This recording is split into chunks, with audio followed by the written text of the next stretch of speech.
risque de me répéter, un grand merci pour tout le soutien qu'il y a sous les dernières vidéos, la chaîne ne cesse de s'agrandir. À l'heure où je vous parle, la chaîne compte près de 69 000 personnes, c'est incroyable. On s'approche un petit peu plus chaque jour de notre mission qui est les 100 000 abonnés à la fin de l'année. Et ça, c'est uniquement grâce à vous, moi je ne fais rien, je fais juste les vidéos et après c'est tout vous qui faites derrière. Donc camarades, ne lâchons pas l'objectif. Toute personne qui regarde cette vidéo, vous devez vous abonner, c'est écrit dans la loi, c'est une règle. Vous n'avez pas le choix, sinon vous louperez toutes les prochaines vidéos. Voilà, c'est dit, j'espère que ça va vous donner envie de vous abonner. Mais fini de rigoler, aujourd'hui c'est l'histoire de Quentin. Mes amis, des histoires glauques, j'en ai vu, et celle-ci, elle est glauque et bizarre. Mais vous allez voir, c'est une mécanique qu'on n'a encore jamais vue sur la chaîne. Donc c'est du tout nouveau, c'est pas du réchauffé, on est trop content. Tout se passe pendant les vacances d'été de l'année 2016. Quentin nous raconte qu'avec des potes de l'université, ils veulent partir faire des excursions, des explorations, etc. Et que justement, pourquoi pas les faire pendant ces vacances d'été. Vous le savez probablement, si vous êtes à l'université, les vacances d'été, c'est des vacances qui durent généralement 2-3 mois. Je vais pas vous mentir, ça fait beaucoup de bien. D'ailleurs, moi j'attends celle de juin avec grande impatience. Mais bon, avant, il y a quelques examens à passer. Un jour, à l'université, Quentin rejoint ses potes et pendant la pause, ils discutent de ce fameux voyage. Pendant 15 minutes, ils tracent les grandes lignes de ce voyage. Ils vont dire, ben voilà, on va aller dans ce pays, on va explorer tel endroit. Mais c'est qu'une fois à la fin de la journée, qu'ils sont chez eux, qu'ils sont rentrés, qu'ils sont tranquilles, qu'ils vont organiser tous les détails du voyage. Ils commencent par choisir où ils vont aller dormir, que ce soit dans un hôtel, Airbnb ou une auberge. Et la majorité du groupe sont pour le fait d'aller dormir dans une auberge de jeunesse. Leur argument, c'est qu'ils pourront rencontrer des jeunes de leur âge, échanger, partager des bonnes choses. Et sincèrement, moi je trouve ça plutôt cool. Une fois l'hébergement réservé, ils décident de regarder un petit peu plus en détail le parcours qu'ils vont faire. Et contrairement aux autres histoires sur la chaîne, ils ne vont pas aller faire de l'urbex ou quoi. Ils vont aller explorer des lieux dans la nature. Que ce soit des cascades, des beaux paysages, etc.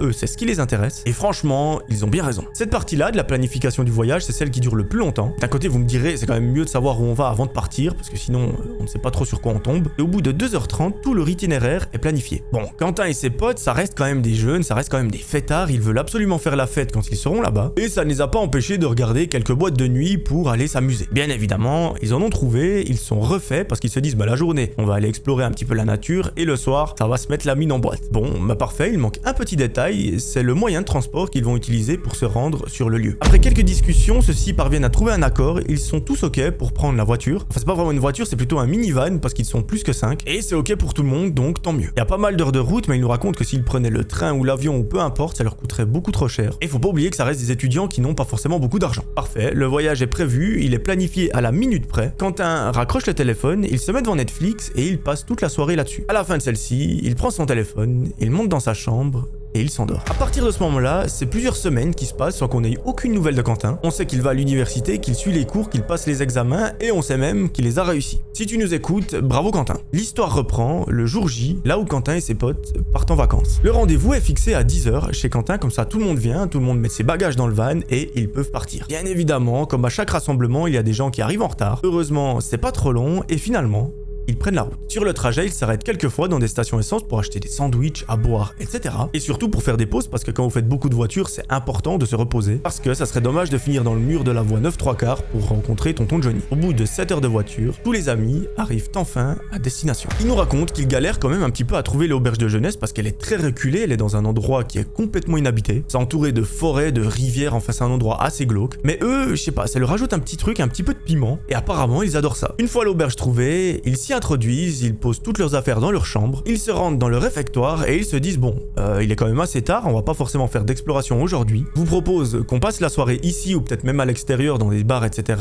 On revient, on passe une bonne nuit de sommeil pour se reposer et dès demain matin 8h, on se taille dans la nature. Tous les membres du groupe sont ok avec ça, ça leur paraît être une bonne idée. Finalement, ils décident de faire quelques minutes de voiture pour rejoindre la civilisation et tous les bars. Vers 3h du matin, ils rentrent à l'auberge, il y en a pas un qui marche droit. Ils se mettent dans leur lit et s'endorment. Le lendemain matin, l'ensemble du groupe est réveillé par les premiers rayons du soleil et ces rayons marquent le début des vacances. Ils sont trop contents, ils n'ont qu'une seule hâte, c'est d'explorer la nature, de sortir de cette auberge, d'aller marcher vers les rivières, dans la forêt, etc. Et c'est ce qu'ils font. Une fois que tout le monde est prêt, ils partent dans la nature et là, ils sont émerveillés. À seulement quelques minutes de marche de l'auberge, il y a une magnifique falaise. Ils nous racontent qu'ils n'ont jamais vu une telle chose de leurs yeux. Et ça, franchement, ça annonce de très bonnes vacances. Pendant toute la journée, le groupe d'amis explore, ils prennent des photos, des vidéos, ils s'amusent comme des petits fous. Vers 18h, ils rentrent à l'auberge et eux, leur objectif de la soirée, c'est de se mettre le plus minable possible. Me demandez pas pourquoi, c'est leur choix et je le respecte. Une fois rentré à l'auberge, tout le monde se prépare, ils se mettent tous sur leur 31, ils prennent la voiture et se rendent au bar. Alors attention mes amis, si vous prenez la voiture avec de l'alcool, je viens vous trouver, je vous en mets une et je vous couche par terre. Je vous interdis formellement de prendre le volant avec de l'alcool dans le sang, c'est la chose qui peut vous tuer. Et vous et la personne qui est en face, est-ce que j'ai été clair ?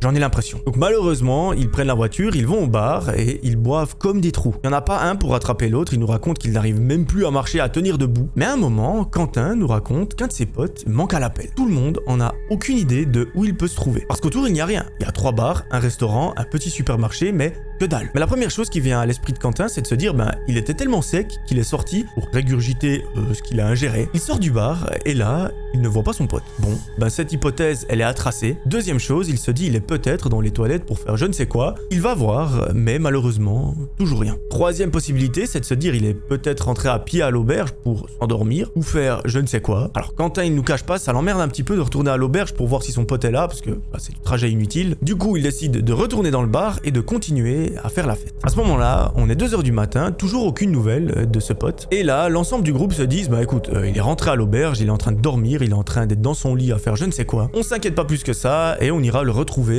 quand on rentre. À 3h30 du matin, les membres du groupe sont un petit peu fatigués, ils décident de reprendre le volant et de retourner à l'auberge. Heureusement pour eux, le trajet se passe sans accident, etc. Mais de nouveau, ne prenez pas le volant avec de l'alcool. Et ils arrivent sains et saufs à l'auberge. Malgré leur état, ils arrivent à retrouver leur chambre, mais à leur plus grand étonnement, leur pote n'est pas dans son lit. Bon, là, ça commence à devenir un petit peu bizarre, on se demande où il est, pourquoi il n'est pas dehors, pourquoi il n'est pas dans les toilettes, pourquoi il n'est pas dans l'auberge, où est-ce qu'il peut l'être? Vous allez voir, à partir de là, l'histoire va devenir super glauque. J'en profite pour vous dire, si vous regardez cette vidéo et que vous n'êtes pas abonné, faites-le. Promis, vous ne le regretterez pas. Bon, là, c'est pas la meilleure décision qu'ils vont prendre, mais l'ensemble du groupe se disent, écoute, on va dormir, on va passer la nuit, demain matin il sera probablement revenu, on sait pas, peut-être qu'il allait dormir chez une fille qu'il a rencontrée au bar ou peu importe, et c'est ce qu'ils font. Tout le monde se met dans son lit et au bout de quelques minutes seulement, il s'endort. Quelques heures après, le soleil se lève et lorsque Quentin se réveille, il remarque qu'il manque à nouveau une personne. Il se pose même pas la question au début parce qu'il se dit il est peut-être en train de déjeuner dans la salle, on va aller voir, mais malheureusement, au bout de 3 heures, il n'est toujours pas revenu. Bien évidemment, c'est important de préciser que ceux-ci sont injoignables sur leur téléphone, ils n'ont aucun moyen de contact. Et là, l'ambiance commence à devenir un petit peu pesante parce qu'effectivement, dans le groupe, il manque 2 personnes et on ne sait pas où elles sont. Et ça, honnêtement, c'est pas la chose la plus rassurante qui existe, sachant qu'on est en pleine vacances, on est dans un endroit qu'on ne connaît pas, dans un lieu qui est quand même assez reculé, il y a une forêt à gauche et une rivière à droite. Mais Quentin essaye de ne pas céder à la panique et d'être rationnel. Il se dit, voilà, il y a plusieurs options, ils sont peut-être dans une d'entre elles, voilà, on va pas paniquer, on va encore attendre ce soir. Et là, si ce soir il y a rien, on va commencer un petit peu à chercher. Quelques heures passent, toujours aucune nouvelle de leurs 2 potes, et là, ils commencent à paniquer. Ils se disent, bon, maintenant on va commencer à effectuer des recherches, on va aussi appeler la police pour qu'ils puissent nous aider, on va demander aux gens de l'auberge qu'ils puissent nous aider aussi. Et seulement 1 heure après, les recherches commencent. Ils se disent, on va commencer par regarder aux alentours de l'auberge, parce que peut-être que ces cons, ils se sont perdus ou je ne sais quoi. Et le groupe d'amis, eux, s'occupent de regarder dans la nature. Pendant ce temps, une autre équipe va aller regarder du côté du bar et de la civilisation. Comme ça, en gros, ils optimisent les recherches. Rien que d'imaginer la suite de l'histoire, je me dis, mais ça va juste être terrible. Pendant plusieurs heures, le groupe d'amis cherche partout. Mais à un moment, ils arrivent vers la fameuse falaise qu'ils sont allés visiter au tout début, le premier jour. Là, ils revoient ce monument de la nature, vraiment c'est incroyable tellement c'est beau. Lorsque tout à coup, un des membres du groupe regarde en bas et il voit une sorte de tache. Cette tache semble flotter au-dessus de l'eau et là, il commence sérieusement à paniquer. Il a une sorte de mauvais pressentiment, vraiment il se dit... Pitié que ce soit pas ce que je pense, vraiment. J'espère de tout cœur que c'est pas notre pote qui est en train de flotter. Il dit à tous ses potes, les gars, regardez en face, il y a quelque chose qui flotte. Et là, tous les membres du groupe se mettent à courir en direction de l'objet flottant. Quentin n'hésite pas une seule seconde, il saute dans l'eau pour aller voir de quoi il s'agit. Et dès qu'il s'approche de cet objet, il se met à hurler de tout son être. Parce qu'évidemment, vous vous en doutez, la chose qui flotte, c'est pas un objet, c'est un de leurs potes. Malheureusement, celui-ci est inconscient, un des membres du groupe saute à l'eau pour aider Quentin à le ramener sur la rive, et immédiatement, l'un d'entre eux lui fait un massage cardiaque. Pendant ce temps, un des gars sort son téléphone, il appelle immédiatement une ambulance pour qu'elle vienne le plus rapidement possible. Et malheureusement, Quentin et ses amis vont se rendre à l'évidence très vite, on ne peut plus rien faire pour le sauver. Il est déjà parti depuis quelques heures et ils n'ont juste rien pu faire. Je vous le cache pas, l'ambiance dans le groupe à ce moment-là, elle est abominable. Quentin nous raconte même que certains des membres du groupe se mettent à rigoler, mais c'est uniquement nerveux parce que leur cerveau n'arrive pas à assimiler le fait qu'ils viennent de perdre un ami dans d'atroces souffrances et surtout dans des conditions super cheloues. Ils n'ont aucune explication, ils ne savent pas quoi dire, vraiment l'ambiance est juste hyper glauque et ils attendent que l'ambulance arrive pour prendre le corps en charge. Une fois sur place, les ambulanciers s'en occupent et ils essayent de rassurer les potes. Ils leur disent voilà, on va appeler la police pour voir ce qui s'est passé, pour commencer une enquête parce que c'est quand même assez spécial. Pendant ce temps, nous on va rester avec vous, c'est super important dans un tel cas. Et si vous voulez, on vous raccompagne à l'auberge et on discute. C'est ce qu'ils font, ils arrivent à l'auberge et là, ils croisent des membres de l'autre équipe de recherche, donc celle qui s'est occupée de la partie ville. Et ce qu'ils vont apprendre va en remettre une couche, vous imaginez pas à quel point les vacances se sont transformées en enfer sur terre. Un des gars s'approche de Quentin et lui dit mec, j'ai une terrible nouvelle à t'annoncer. On a retrouvé un de vos potes et malheureusement, il était sans vie sous un pont. Quentin, à ce moment-là, il se met à pleurer parce que ça fait beaucoup trop d'informations négatives dans son cerveau. En l'espace de quelques heures, il a perdu 2 de ses meilleurs potes avec qui il était censé passer l'un des plus beaux moments de sa vie. Et il n'arrive pas encore à assimiler tout ça. Au même moment, un ambulancier vient le prendre en charge parce qu'à ce moment-là, il faut vraiment un soutien psychologique très important. Et l'ensemble des potes sont complètement perdus. Quentin nous explique qu'à partir de là, c'est une sorte de trou noir qui se passe, vraiment, il n'a plus vraiment de souvenirs. Et que les premiers éléments dont il se souvient, c'est qu'ils ont fait leurs affaires et qu'ils sont rentrés chez eux, sans leurs 2 amis malheureusement. C'est seulement plusieurs semaines plus tard que Quentin et ses potes apprennent la sombre vérité. Des autopsies ont été menées sur leurs amis et apparemment, ils ont découvert un point en commun. Sur leur mollet gauche, une croix était taillée. Les médecins mettent plusieurs jours à savoir si c'était un signe qu'ils avaient déjà en commun avant de venir en vacances, une sorte de tatouage / gravure qu'ils ont fait ensemble, ou si c'est quelque chose d'un petit peu plus glauque. Finalement, ils sont arrivés à la conclusion que cette marque avait été taillée assez récemment, et c'est l'histoire de quelques heures seulement. C'est super glauque parce que ça sous-entend que ces personnes ne sont pas mortes naturellement ou d'elles-mêmes, mais qu'il y aurait eu l'intervention d'une ou plusieurs tierces personnes. Malheureusement, on n'a pas le fin mot de l'histoire, on ne sait pas de qui il s'agit, on ne sait pas qui a commis ces atrocités, mais Quentin, aujourd'hui, nous explique qu'il est encore suivi psychologiquement chaque semaine.